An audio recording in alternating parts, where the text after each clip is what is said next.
Hello everyone, कैसे हैं आप सभी। हम लोग स्टडी कर रहे थे the factors affecting rate of reaction. कौन कौन से फैक्टर्स हैं जो रेट ऑफ रिएक्शन को अफेक्ट करते हैं।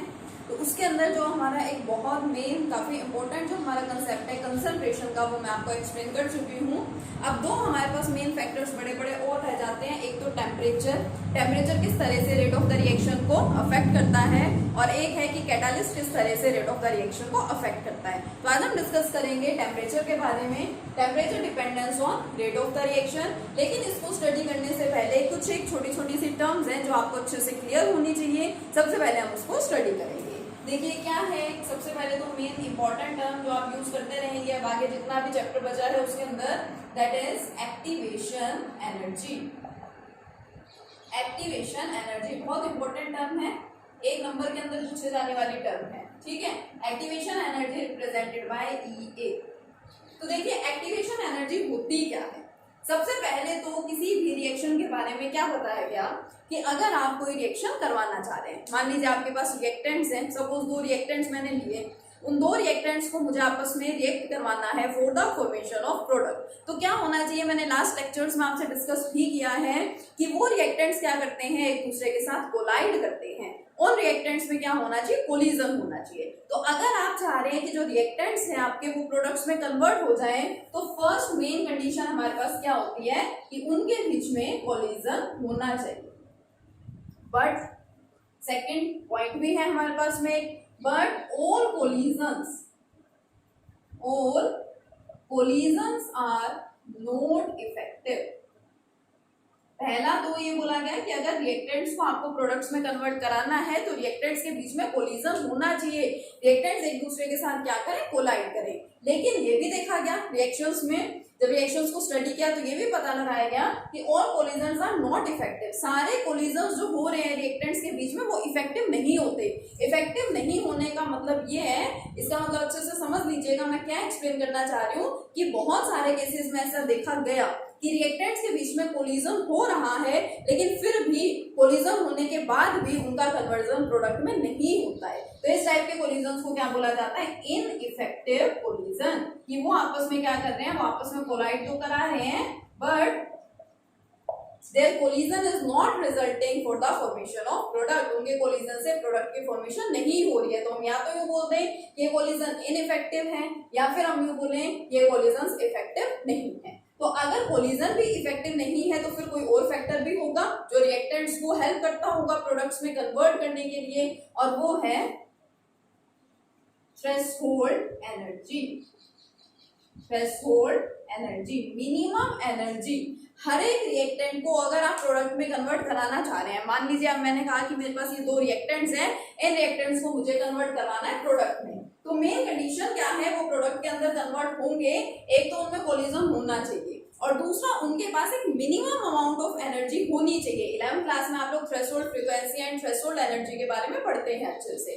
ठीक है, तो उनके पास एक मिनिमम अमाउंट ऑफ एनर्जी होनी ही चाहिए। अगर उनके पास वो एनर्जी नहीं होगी तो फिर वो प्रोडक्ट्स के अंदर कन्वर्ट भी नहीं होंगे। तो उनके पास थ्रेशोल्ड एनर्जी होनी चाहिए। अब देखिए मैं आपको ग्राफिकली एक्सप्लेन करती हूँ। सपोज ये क्या है, रिएक्टेंट्स है, हर रिएक्टेंट के पास उनकी कुछ ना कुछ एनर्जी तो होगी। मान लीजिए मैं कह रही हूँ रिएक्टेंट्स के पास इतनी एनर्जी है। ठीक है, मैं सपोज मैं यहाँ पे एनर्जी शो करूँ।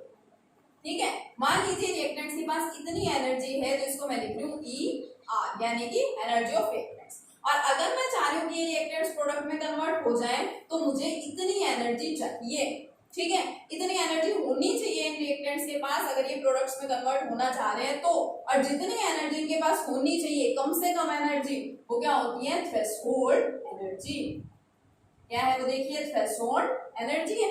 तो अब यानी इनकी एनर्जी इतनी है और इनको इतनी एनर्जी चाहिए, तो इतने अमाउंट ऑफ एनर्जी की इनको रिक्वायरमेंट है। मतलब अब आपको क्या करना पड़ेगा, आपको इनको एक्सटर्नली एनर्जी प्रोवाइड करनी पड़ेगी in the form of heat और लाइट, क्योंकि इनको इतनी एनर्जी चाहिए है किसी भी कंडीशन पे। अगर ये प्रोडक्ट्स में इनका कन्वर्जन आप चाह रहे हैं तो इनके पास इतनी एनर्जी होनी ही चाहिए। अब आपको इस एनर्जी को इस एनर्जी तक लेकर के आना है, तो जितने अमाउंट ऑफ एक्स्ट्रा एनर्जी आप यहाँ पे इनको प्रोवाइड करेंगे रिएक्टेंट्स को, that extra energy is known as the activation energy. क्या है एक्टिवेशन एनर्जी?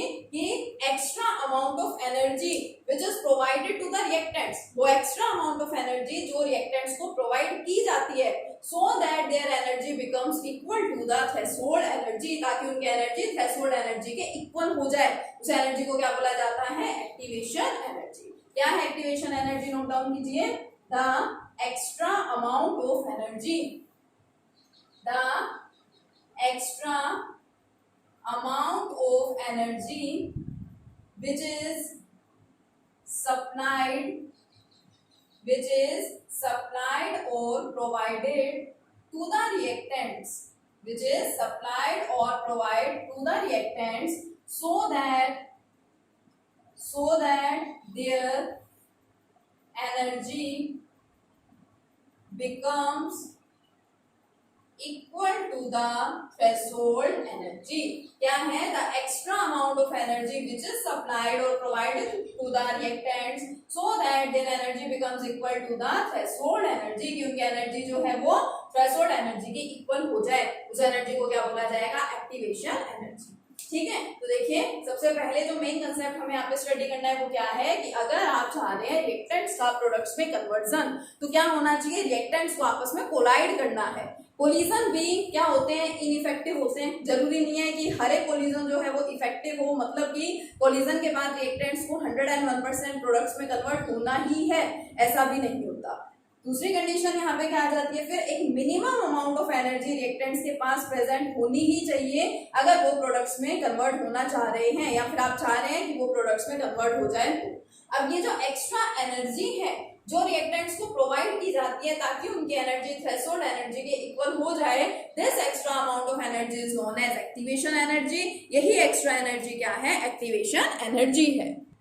अब देखिए कल मैंने आपको ये बताया था कि जो रेट ऑफ द रिएक्शन है वो ऑलमोस्ट डबल हो जाता है अगर हम टेम्परेचर को इंक्रीज कर देते हैं बाय 10 डिग्री सेल्सियस।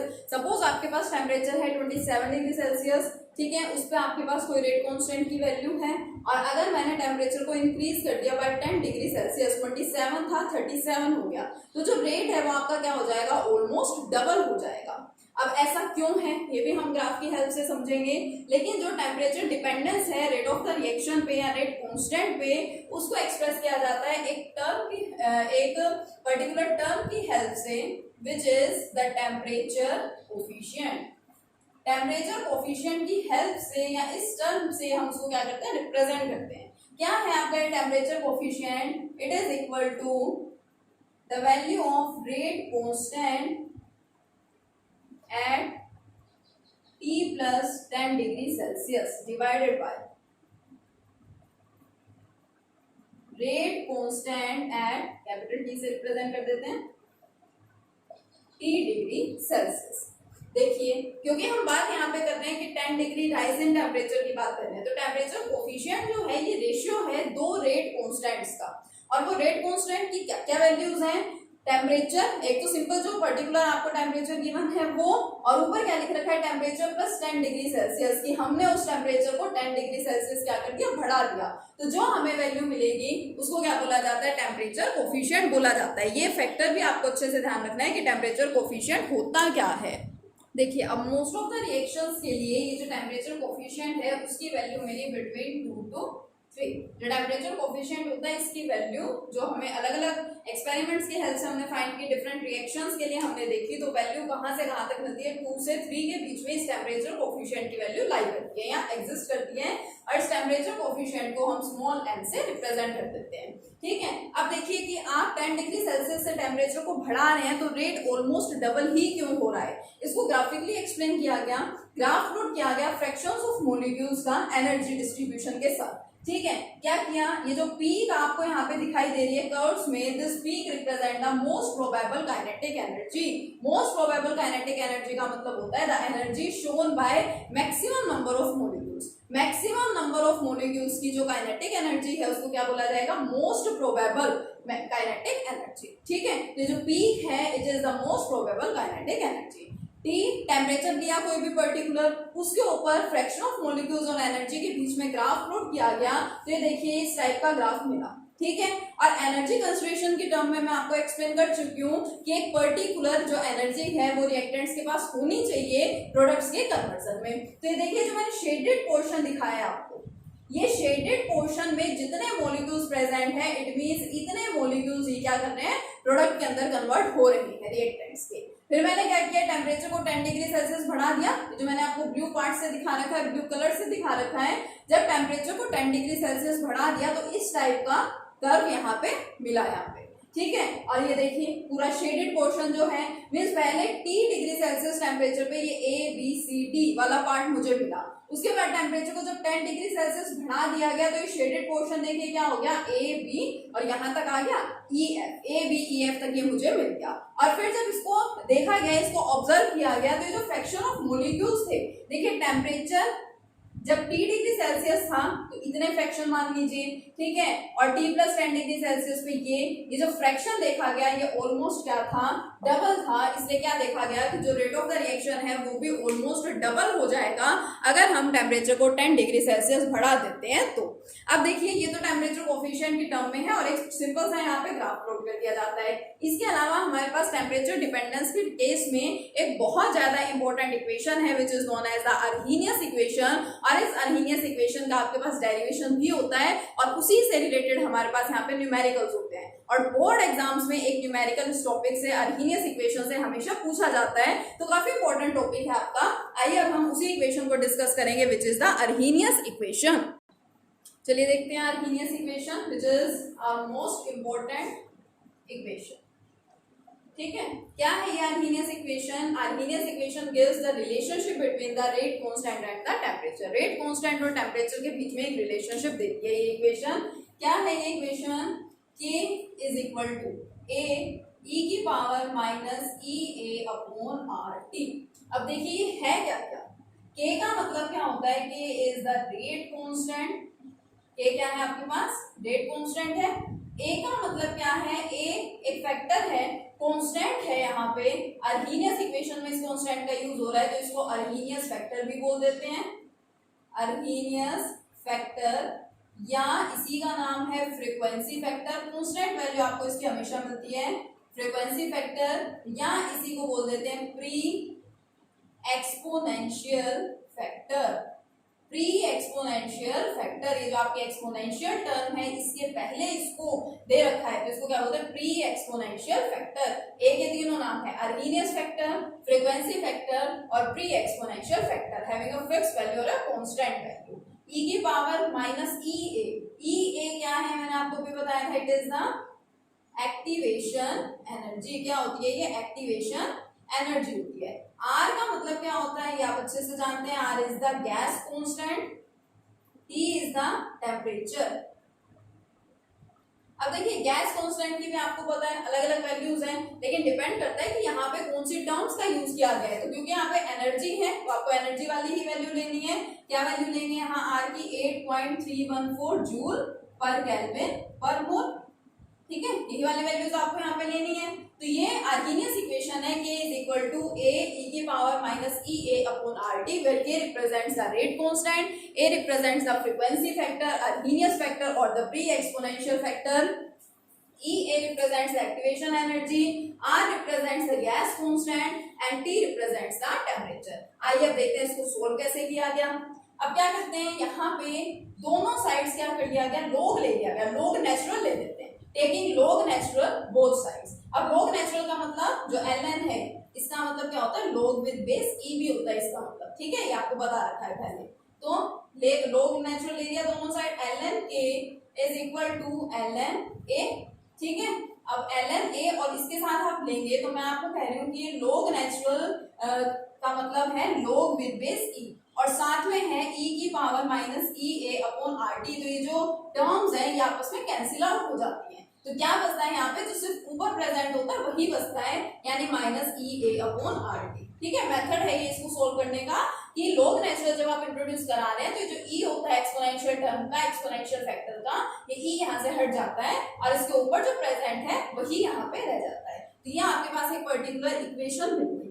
अब देखिए हमें तो यहाँ पे टेम्परेचर का इफेक्ट पढ़ना है, ठीक है। टेम्परेचर को हम रेट कांस्टेंट से रिलेट करके चल रहे हैं, दोनों में हम रिलेशन को स्टडी करते हैं। तो हम यहाँ पे क्या करते हैं, कंडीशन देख लेते हैं कि मान लीजिए मेरे पास टेम्परेचर मैं लेट कर लेती हूँ T1 है, ठीक है, T1 टेम्परेचर है और T1 टेम्परेचर पे रेट कांस्टेंट की वैल्यू मैंने ले ली K1, और सपोज एक मैं कंडीशन ले लेती हूँ T2 टेम्परेचर और उस पे रेट कांस्टेंट की वैल्यू K2, तो वैल्यूज इसमें पुट कीजिए, क्या मिलेगा आपको, ln K2 equal to ln A, क्योंकि ये तो आपका कांस्टेंट है, minus EA activation energy constant upon R constant, और टेम्परेचर क्या है, सॉरी पहले फर्स्ट वाला ले लेते हैं K1, ठीक है, और टेम्परेचर क्या है T1।